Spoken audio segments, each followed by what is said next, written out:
Hi, I'm Power Monkey, and in this tutorial video I'm going to be teaching you about how to use instances. So let's just get right into the video.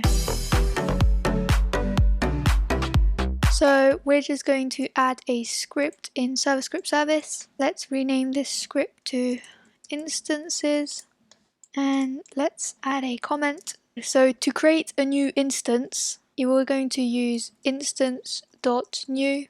And then you just need to put a class name, and this will create a new object of class name.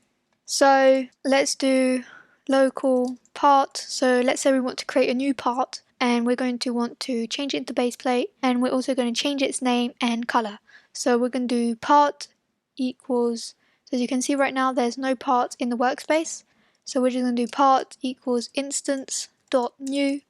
And then we're going to do part. So we've created the instance of the part, and then we're going to change the part's name. So we're going to do part.name equals Bob. So we've created Bob, and now we're going to change Bob's color. So we're going to do part.color equals color3.new. Let's make Bob red. So Bob is red. Well, let's do from RGB actually. So change that to 255. So let's do part.parent and we'll do workspace. So now Bob is going to be placed into the workspace. So if I run this, Bob will be inserted into the workspace, but he has been placed here. We don't want him to be here, we're going to want him to be here. So let's take this position. So it's just 2 on the Y. So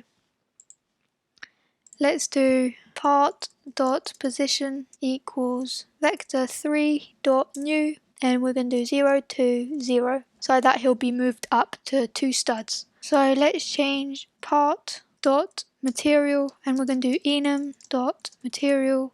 Let's do smooth plastic because the default is going to be just plastic. So we've created a part instance and we've placed it into the workspace after assigning its name, color, position, and material. So let's create a new instance. So let's do local folder equals instance.new, and then we can do folder, and then we're going to do folder.name equals, let's do my folder, and then we'll do folder.parent equals workspace. So we're going to put the folder into the workspace, and then let's do another instance. So let's do local string val equals instance.new. Let's do string value, and then we can do string val.name equals my string.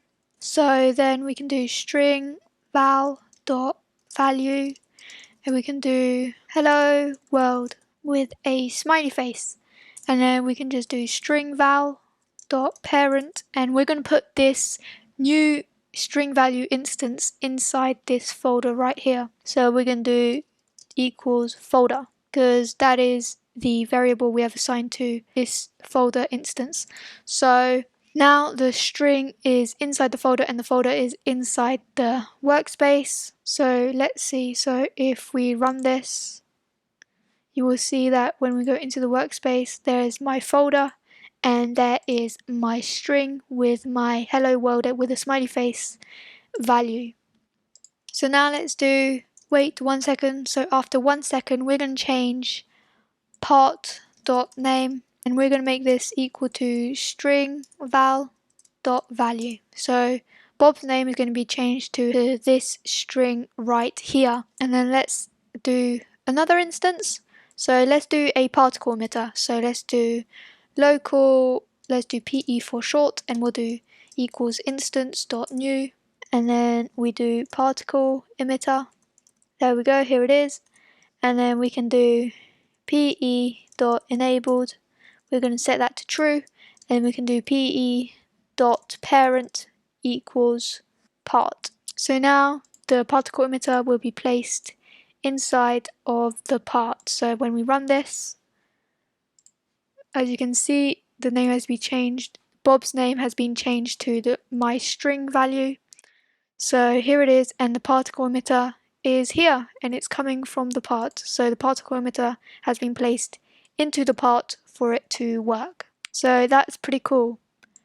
So that's what instances are. There are a bunch of instances. So if you look at instance.new, and then you can scroll through all of these, there are a lot, and you can basically just create all these instances.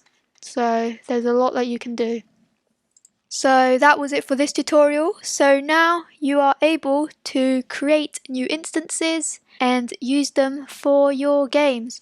So if you like this video, please leave a thumbs up and subscribe, and you can click that notification bell if you would like to be notified whenever I upload a new video.